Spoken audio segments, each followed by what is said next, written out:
is disputed territory whose final disposition needs to be decided in accordance with the democratic principle of a free and impartial plebiscite under the United Nations auspices as provided for under numerous resolutions of the Security Council.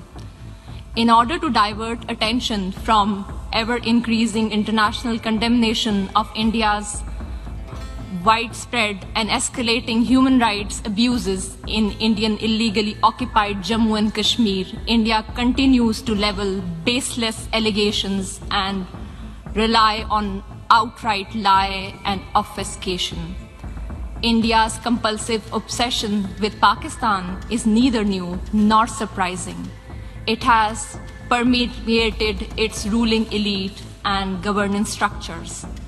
But there is a method to this obsession, as it underpins India's electoral and foreign policy under the ruling RSS-BJP Hindutva-inspired government. The EU Disinfo Lab has graphically revealed how India has deployed such tools of deflection, deception, and disinformation against my country, including at the United Nations.